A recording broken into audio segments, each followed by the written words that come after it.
My uncle sold the ranch for $10 million and evicted me, ignoring who owns the oil. The week my family celebrated selling my grandfather's ranch to an energy conglomerate for $10 million was the exact same week they handed me a 30-day notice to vacate the premises.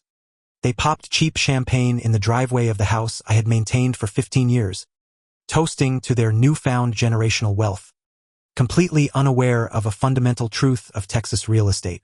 They didn't know that in this state, owning the dirt doesn't necessarily mean you own a single drop of what lies underneath it.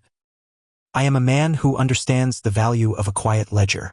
For a decade and a half, I was the only entry in the received column of my grandfather's life. While my Uncle Robert built a sprawling McMansion in the Dallas suburbs, and my cousins spent their 20s treating the family name like a blank check across Europe, I was in the Permian Basin eating dust and breathing diesel. The ranch, for 1,000 acres of sun-baked scrub brush and caliche rock, wasn't picturesque. It didn't look like the ranches you see in movies. It was flat, unforgiving, and brutal. But to my grandfather, Elias, it was an empire. When Elias started losing his mind to Alzheimer's, the silence from Dallas was deafening. I became the ranch hand, the foreman, the primary caregiver, and the accountant. I fed the cattle, fixed the miles of barbed wire, and spent my evenings spoon-feeding soup to a man who sometimes thought I was his long-dead brother. I didn't ask for a salary. I lived in the drafty bunkhouse about 100 yards from the main property, drove a truck that burned as much oil as it did gas, and simply did what was required. In my family, loyalty was something they demanded but never reciprocated.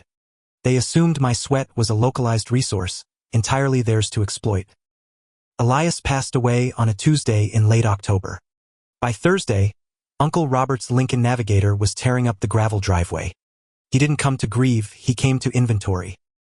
The funeral was a masterclass in performative sorrow.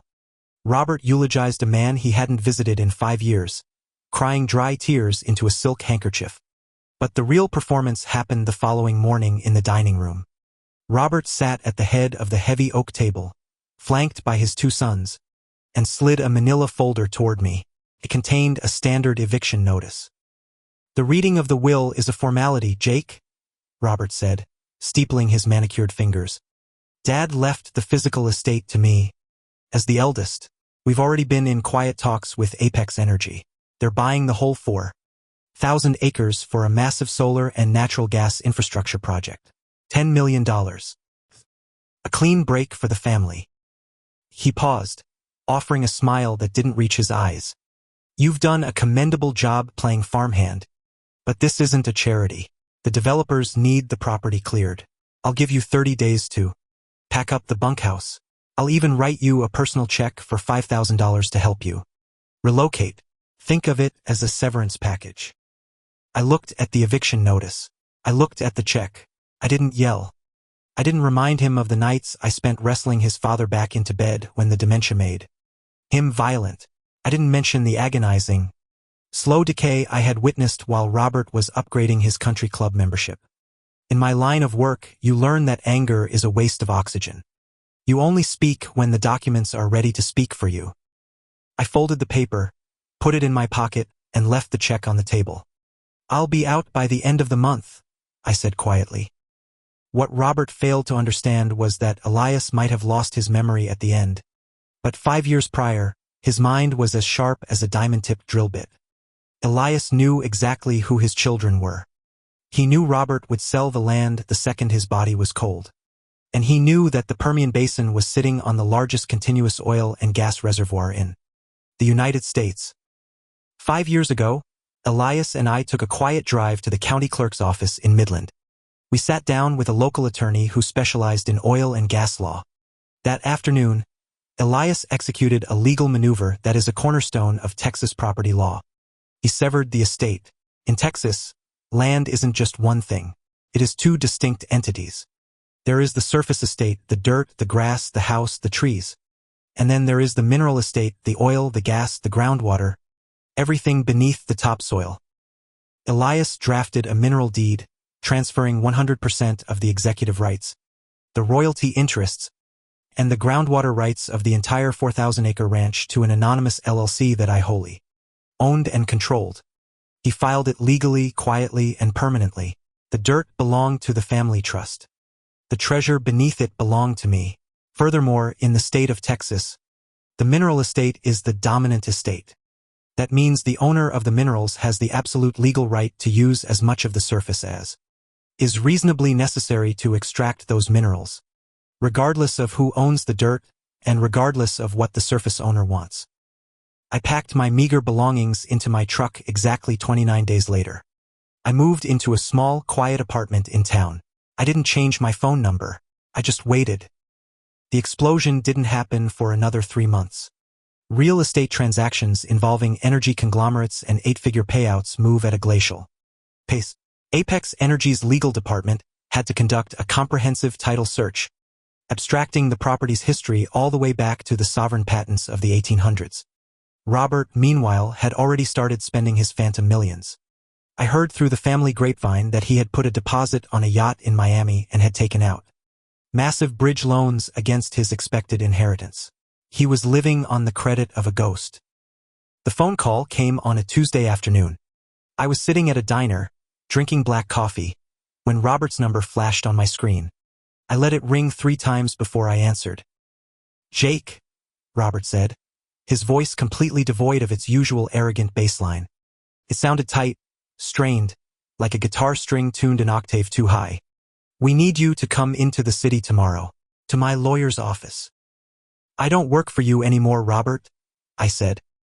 "It's just a clerical error," he insisted, though I could hear the sheer panic bleeding through the receiver. "The title company found some old paperwork Dad messed up a few years ago. It's clouding the title. For the Apex sale, they just need you to sign a quitclaim deed to release any obscure interests. I'll up the severance. I'll give you $50,000. Cash." You stop hearing the words people say when you realize they are only speaking out of survival. You start hearing the arithmetic of their desperation. $10 million was hanging by a thread, and Robert had just admitted he needed my signature to save it. "I'll be there," I said and hung up. The conference room in Dallas smelled of leather, floor wax, and raw fear. Robert was sweating through his bespoke shirt. His 2 sons looked like they hadn't slept in a week. Across the massive glass table sat Robert's estate attorney, a man whose hourly rate was probably higher than my annual grocery budget, and a representative from Apex Energy, a senior landman in a sharp gray suit. Robert tried to play it casual as I walked in, wearing my worn work boots and a denim jacket. He pushed a dense stack of legal documents across the glass toward me, along with a heavy gold pen. "Just sign on the sticky tabs, Jake," Robert said, forcing a smile. Like I said on the phone, Dad didn't know what he was doing in his final years. He filed some nonsense mineral deed. Holding up the closing. "We just need to merge the estate back together." I didn't touch the pen. I looked at the Apex Energy landman. "What exactly did my uncle warrant in his purchase and sale agreement with your company?" I asked. The landman raised an eyebrow, clearly surprised that the farmhand knew the terminology. Robert represented that the family trust held fee simple absolute title to the entire 4,000 acres, surface minerals, and groundwater. "We agreed to 10 million because we intend to drill 20 horizontal wells on the property. We need the oil and we need the groundwater for the fracking process." "I see," I said. I looked back at Robert. "You sold them something you don't own." "It's a technicality." Robert slammed his hand on the table, the veneer of civility shattering instantly. "Dad was out of his mind. He was legally incompetent when he signed that deed to you. You manipulative little parasite. You stole my inheritance." "He was evaluated by 2 independent neurologists the morning he signed the deed, Robert," I said, my voice barely above a whisper. I reached into my jacket pocket and pulled out my own manila folder. It wasn't thin. "I have the medical affidavits right here." He was perfectly lucid. He knew exactly what he was doing. He was protecting the only person who actually protected him. I slid the affidavits across the table, followed by a certified copy of the mineral deed. Then, I turned my attention entirely to the Apex landman, ignoring my uncle completely. "Sir, as you now know from your title attorneys, Robert Ellis does not own the minerals. He does not own the water. He owns the dirt," I said. And because he lied on his representations and warranties, your $10 million contract with him is materially breached and void. The landman slowly nodded. That is the position of our legal department. Yes, we have officially pulled the $10 million offer for the surface. Robert let out a sound that was half gasp, half sob. His sons looked at him in absolute horror. The yacht, the bridge loans, the country club status, all of it was incinerated in that single sentence. However, I continued, speaking over the sound of my family's financial ruin, I own the minerals, and I am perfectly willing to do business. I will not sell you the mineral estate, but I will lease it to you. A standard 3-year primary term. 25% royalty. Interest. No post-production deductions. And a signing bonus of $2,000 per net mineral acre. The landman did the math in his head. $2,000 multiplied by 4,000 acres was an $8 million cash bonus. Just for signing the paper. Plus a quarter of every barrel of oil they pulled out of the ground for the rest of my life. We can agree to those terms, the landman said, pulling a completely different set of documents from his briefcase.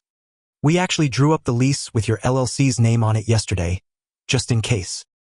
You can't do this, Robert screamed, standing up, his chair crashing to the floor behind him. It's my land.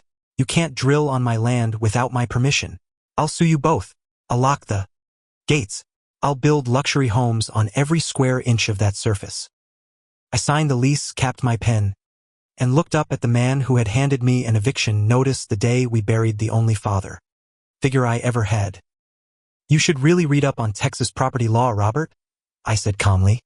The mineral estate is dominant. Apex Energy now has my legally binding permission to enter your property. They are going to bulldoze your gates. They are going to build caliche roads right through the middle of your pastures. They are going to clear-cut 10-acre pads, erect massive drilling rigs that run 24 hours a day, and lay pipelines across the entire 4,000 acres. And because they are using the surface reasonably to extract my oil, they don't need your permission. They don't even have to pay you rent. The silence in the room was absolute. It was the sound of a man realizing that the trap he had been standing in had sprung years before he even knew he was being hunted. You own the dirt, Robert, I told him, standing up and buttoning my jacket. But nobody is going to buy a luxury home in the middle of an industrial oil field. Your surface estate is effectively worthless. You have exactly what you gave Elias in his final years. Nothing. I didn't wait for a response. I didn't need to hear the screaming or the threats of lawsuits that I knew would never survive first. Contact with a judge. I walked out of the glass-paneled office, rode the elevator down to the lobby, and stepped out into the bright, blinding Texas sun. In the months that followed, the practical arithmetic resolved itself exactly as the documents dictated. Apex Energy's legal team crushed Robert's desperate injunctions in less than a week. The drilling rigs moved in, towering steel monoliths that tore up the earth and filled the West Texas sky with the roar of diesel engines. Robert was forced to sell his Dallas home to cover the bridge loans he had taken out against the failed $10 million contract. He still owns the ranch on paper. But he can't sell it, he can't develop it, and he can't stop the oil company from using it. I bought a quiet piece of land in the hill country, far away from the noise and the dust. I don't work the fields anymore. The royalty checks arrive on the first of every month. A silent, 8-figure testament to the man who knew that unwritten debts are eventually paid in full. People ask me sometimes if I feel guilty about how I handled my family, if I regret weaponizing the law against my own blood. I tell them the truth. I didn't weaponize anything. I just stopped letting them live on my acreage for free. Boundaries aren't an act of revenge. They are simply an accounting of what is truly owed and what is finally owned.